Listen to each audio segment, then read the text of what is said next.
আত্মনিৰ্ভৰ অসমক লৈ আৰু এটা নতুন ভিডিঅ'ত আপোনালোকক স্বাগতম জনাইছো। এইটো ভিডিঅ'ৰ মাধ্যমেৰে আপোনালোকক জনাই থওঁ যে আত্মনিৰ্ভৰ আঁচনিত যিসকলে এপ্লাই কৰিছে আৰু যাৰ নাম আহিছে সিহঁতক আজি গুৱাহাটীলৈ মাতা হৈছে।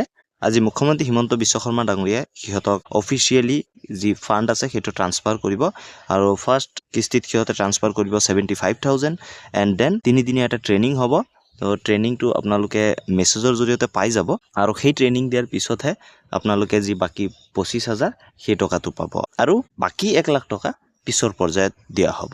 তো এনেদৰে ফাৰ্ষ্ট ফেজৰ যি প্ৰচেছ হয় সেইটো হ'ব আৰু বাকী ছেকেণ্ড ফেজৰ কাৰণে যিসকলে ভাবি আছে এপ্লাই কৰিম বুলি বা সিহঁতৰ বিজনেছ প্লেনটো যদি ভাল হোৱা নাই তেনে ক্ষেত্ৰত কিন্তু এই চেনেলতে আপোনালোকৰ কাৰণে বিজনেছ প্লেন কেনেকৈ বনাব লাগে সবিশেষ ভিডিঅ' লৈ আনিম, কেনেকৈ এপ্লাই কৰিব লাগে সেইটো লৈ আনিম। তাৰ কাৰণে এই চেনেলটো ছাবস্ক্ৰাইব কৰি থ'ব। আৰু এটা মূল আলোচ্য বিষয় হ'ল যে ফাৰ্ষ্ট ফেজৰ যি লিষ্ট হয়, চিলেক্টেড লিষ্ট হয়, সেইটো এতিয়ালৈকে কিন্তু অসম চৰকাৰে কোনো পৰ্টেলতে বা কোনো ৱেবছাইটতে পাব্লিছ কৰা নাই। ইয়াৰ আঁৰৰ ৰহস্য কি আৰু আপোনালোকৰ কি অনুভৱ হয় সেইটো আপোনালোকে আমাৰ কমেণ্ট ছেকশ্যনত জনাবলৈ নাপাহৰিব। আৰু লগতে আপোনালোকক মোষ্ট ইম্পৰ্টেণ্টলি কৈ থওঁ যে আপোনালোকে সঁচাকৈ যদি ছেকেণ্ড ফেজত এপ্লাই কৰিব বিচাৰিছে তেনে ক্ষেত্ৰত কিন্তু আপোনালোকে এটা প্ৰপাৰ বিজনেছ প্লেন লৈহে এপ্লাই কৰিব লাগিব। তেতিয়াহে আপোনালোকৰ পোৱাৰ চান্সটো হাই হৈ যাব। আৰু মই আগন্তুক ভিডিঅ' কেইটাত আপোনালোকক গাইড কৰিম যে আপোনালোকে কেনেকৈ এটা প্ৰপাৰ বিজনেছ প্লেন বনাব পাৰে বা এটা এট্ৰেক্টিভ বিজনেছ প্লেন বনাব পাৰে।